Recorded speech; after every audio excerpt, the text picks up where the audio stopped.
it's always fun to play a villain, you know, a really good villain. I think there's something especially exciting about the idea of a super genius who has a really deep sense of self-loathing. You know, it's a good comedy explosion that needs to happen, you know? Yes, I was familiar. I've always been lousy at those games, but it doesn't matter because I'm Robotnik. So you see, no matter how good someone gets at the game, I will usually win.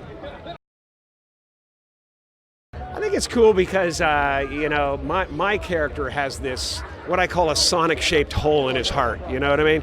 He's completely lost. He's lost that innocence. Sonic comes in, he's got that electric play, that electric, you know, love of life and, you know, need to have fun. And, you know, Robotnik thinks he can own that, you know, that there's a possibility he could just capture it and own it, you know? And so I love that, and I love the aspect of the AI and the machines taking over. You know, we have cars that drive themselves, and that's a convenience right now, but soon there won't be a steering wheel, and it'll take you to the police station when you have outstanding parking tickets, and, you know, it'll be like that. So we've got a lot to look forward to. I think it's something anybody can enjoy. You know, I think the kids are going to have a blast, and the parents won't mind being there. Well, I think friendship is obviously a very valuable commodity. And, you know, so I do love that idea. I love the theme of loneliness and the theme of, you know, this character, my character, being somebody who has been neglected by the world and has chosen to blame the world and want to own the world and control the world. And I think, you know, there's room for evolution in the character. And, you know, I really look forward to, you know, possibly doing another couple of them or something.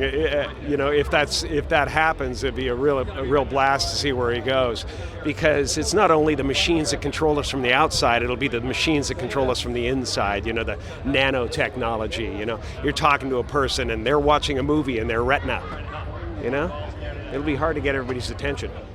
I spent a great deal of my childhood in front of a video game console.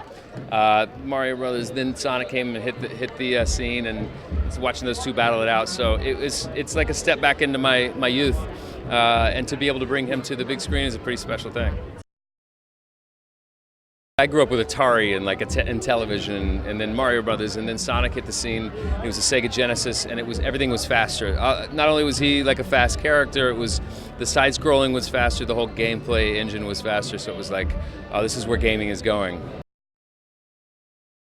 I've never been more prepared in my life. Never been more prepared to like go with the flow. Never been more excited or starstruck in my life. And he was the most energetic, kind, generous person. Like showed up on set and just was like, dive into the sandbox with me. He's just like, let's play. So he's been a comic hero of mine my whole life. Pretty special to be doing it with him. This is one of those roles that's going to go down in history as I can't imagine anyone else doing it. He puts his mark on everything beautifully, and like to see him having fun and chewing the scenery and doing all that stuff that he does is like, you know, it's fun to watch. And when we had scenes together, and it was like, I felt like I should have a bag of popcorn in front of it, just like watching him do every little choice is brilliant.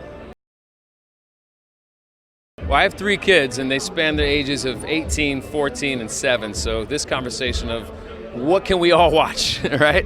A movie that we can all enjoy. That my 7-year-old's gonna, you know, it's not gonna be too adult, and my 18-year-old's not gonna get bored. And that's what this movie is. Like for the older people, it's like seeing Jim Carrey return to form, seeing this iconic video game character come to life. And then for the young ones, like all the action, all the humor, all the lovability, like, and the cute little character. They'll love it all. It's rare to be able to bring pop culture icons to the big screen.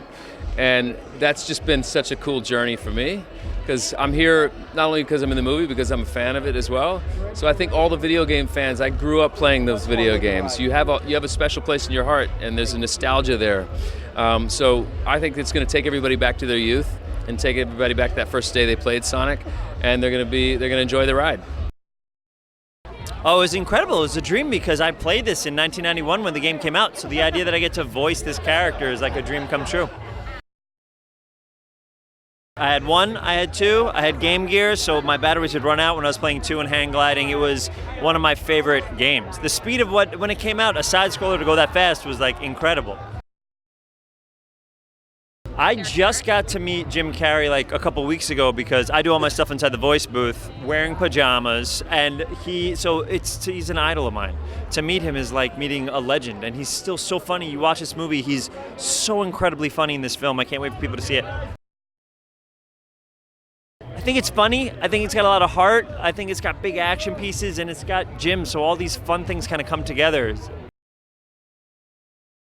There are Easter eggs all throughout this movie. So if you play the video games, if you watch cartoons or anything like that, you're rewarded. So if you haven't seen the property before, you're going to enjoy it. And if you have, we have all these little Easter eggs throughout the whole movie. Where's the buzz? Where is the buzz? You said was mine.